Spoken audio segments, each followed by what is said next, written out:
PYQ series का video number 30 हमारा। और आज हमारे पास अगेन इलेक्ट्रोस्टैटिक्स का ये एक सब्जेक्टिव क्वेश्चन है जो साल 2024 में आया हुआ है।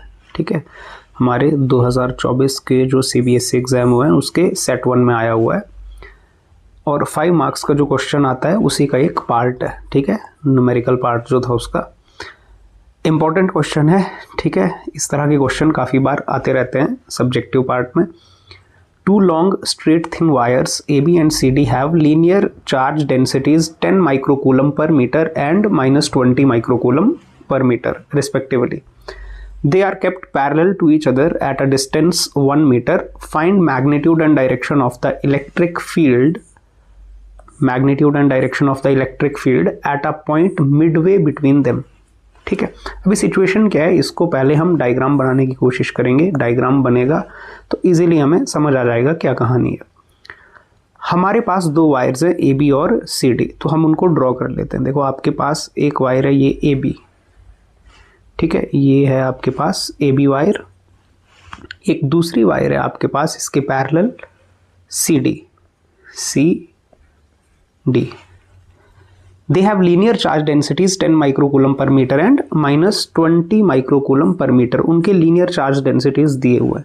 तो पहली वायर की linear charge densities को मान लेता हूँ, linear charge density को मान लेता हूँ मैं क्या है, λ1 है। और दूसरी वायर की linear charge density को मान लेता हूँ मैं λ2 है। ठीक है, इनके वैल्यूज़ आपको दे के रखे हुए हैं। आपको दे के रखा हुआ है कि λ1 कितना है और ये पॉजिटिव है। इस पे जो चार्ज है वो कैसा है, वो पॉजिटिव है आपका। इसकी लीनियर चार्ज डेंसिटी पॉजिटिव है और इस पे नेगेटिव है।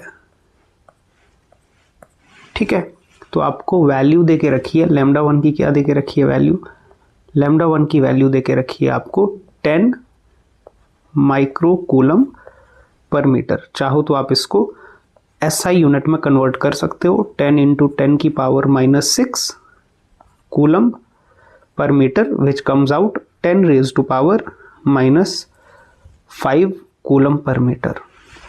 सिमिलरली आपको λ2 की वैल्यू दे के रखी है। λ2 की वैल्यू क्या दे के रखी है, -20 माइक्रोकूलम पर मीटर, जो कि आपके पास है -20 इंटू 10 की पावर -6। हमने स्टैंडर्ड यूनिट में कन्वर्ट कर लिया तो ये वैल्यू आ गई हमारे पास -2 into 10 raise to power -5 coulomb per metre. ठीक है, तो ये चीज़ आपको गिवन है, ये क्वेश्चन में दे के रखी हुई है। They are kept parallel to each other at a distance of 1 metre. इनको कितने सेपरेशन पे रखा गया है, इनके बीच की जो दूरी है, ये इनके बीच का जो सेपरेशन है वो भी हमें दे के रखा है। वो कितना है, 1 मीटर है। Find the magnitude and direction of net electric field at a point Midway. बिल्कुल सेंटर में एक पॉइंट है यहाँ पे। ठीक है, सेंटर में पॉइंट है तो दोनों तरफ से बराबर दूरी पे होगा, यानी जितना दूर यहाँ से है उतना ही दूर यहाँ से है। तो दोनों वायर से बराबर दूरी पे है। तो मान लो ये दूरी कितनी है, यहाँ से मैं बोल लेता हूँ ये R1 है और यहाँ से R2 है, और ये मुझे दे के रखा है कि R1 equal to R2 equal to R। ये दोनों बराबर हैं क्योंकि पॉइंट क्या है आपका, मिड पे है। ठीक है, और ये R की वैल्यू कितनी है, 0.5 मीटर। अगर टोटल दूरी 1 मीटर की है दोनों वायर्स में तो मिड पॉइंट कितने पे होगा, 0.5 मीटर पे होगा। ठीक है, अब हमें क्या करनी है, इस O पॉइंट पे फील्ड निकालनी है। O पॉइंट पे फील्ड निकालने के लिए हम क्या करेंगे, हम एक टेस्ट चार्ज एज्यूम करते हैं। ठीक है, इसको मैं मिटा देता हूँ यहाँ से ताकि इजीली मुझको समझ आ जाए। इसको मैं थोड़ा नीचे लिख देता हूँ यहाँ पे। ये जो O पॉइंट है ये आपका इक्वी डिस्टेंस है। ठीक है, R1 और R2। अब O पॉइंट पे यदि मुझे क्या निकालनी है, इलेक्ट्रिक फील्ड निकालनी है, तो मैं यहाँ पे एज्यूम करूँगा एक यूनिट पॉजिटिव टेस्ट चार्ज। अब पॉजिटिव टेस्ट चार्ज पे जो फील्ड लगेगी 1 की वजह से, AB की वजह से, तो वो रिपल्शन लगेगी इधर की तरफ। तो फील्ड ड्यू टू AB वो तो कहाँ की तरफ होगी, इधर की तरफ होगी। ठीक है, पॉजिटिव पॉजिटिव रिपल्शन। और ये जो CD है क्योंकि नेगेटिव है तो नेगेटिव पॉजिटिव में क्या होगी, अट्रैक्शन। तो CD की वजह से भी फील्ड कहाँ लगेगी, इधर, electric field due to CD। अब देखो दोनों ही फील्ड्स कहाँ की तरफ हैं, दोनों ही फील्ड्स कहाँ की तरफ हैं, राइट की तरफ हैं। तो फील्ड सेम डायरेक्शन में है तो ऐड हो जाएंगे, positive direction of x axis में है तो दोनों क्या हो जाएंगे, ऐड हो जाएंगे। तो क्लियरली हमें यहाँ से पता लग जा रहा है कि हम क्या बोल सकते हैं, हम अगर डायग्राम ड्रॉ कर लेंगे तो डायग्राम देख के क्लियर हमें पता लग जा रहा है कि जो नेट इलेक्ट्रिक फील्ड होगी एट ओ वो क्या होगा, वेक्टर सम ऑफ, क्योंकि हमें निकालना है बोथ मैग्नीट्यूड एंड डायरेक्शन, आपको मैग्नीट्यूड भी निकालना है और डायरेक्शन भी निकालना है, तो वो क्या होगा, vector sum of field due to A B plus vector sum of field due to जो भी है सी डी। मतलब हमें फील्ड की डायरेक्शन का भी ध्यान रखना है। एक वायर की वजह से जो फील्ड होती है, आपने गॉस लॉ का फर्स्ट एप्लीकेशन पढ़ा है, एक सिंगल वायर की वजह से जो फील्ड होती है, electric field due to a single wire, वो क्या होती है, lambda divided by 2 pi epsilon naught into R. ठीक है, आपको ये एक सिंगल वायर की वजह से, ये हमारा कॉन्सेप्ट है, ये हमारा फॉर्मूला है। एक वायर की वजह से, एक वायर है जिसकी लीनियर चार्ज डेंसिटी लैम्डा होती है, ठीक है, एक वायर है जिसकी लीनियर चार्ज डेंसिटी लैम्डा होती है, उससे आर डिस्टेंस दूरी पे, उससे आर डिस्टेंस दूरी पे किसी पॉइंट पे फील्ड की वैल्यू क्या होती है, वो फील्ड की वैल्यू ये होती है lambda over 2 pi epsilon naught into R. तो हम क्या करेंगे, अब वैल्यूज यहाँ पे रखेंगे, तो ये आएगा lambda 1 divided by 2 pi epsilon not into R1। अब हमें क्योंकि वेक्टर फॉर्म है, डायरेक्शन का भी ध्यान रखना है, तो देखो positive direction of x axis है तो आई कैप, ठीक है, plus lambda 2 divided by 2 pi epsilon not into R2, और ये भी positive direction of x axis में है तो आई कैप।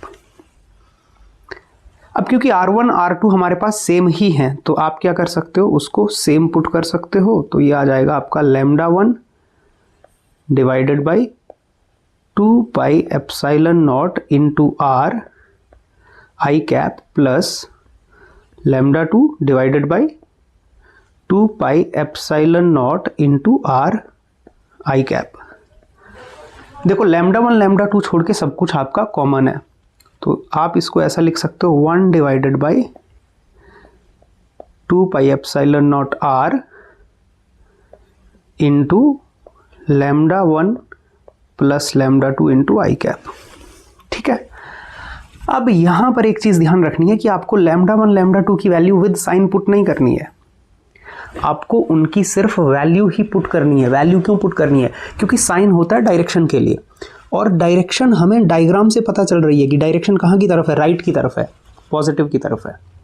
तो आपको लैम्डा 1 और लैम्डा 2 के मैग्नीट्यूड्स यहाँ पे पुट करने हैं। डायरेक्शन आपको कहाँ से पता चल जा रही है, डायरेक्शन पता चल जा रही है डायग्राम देखने से।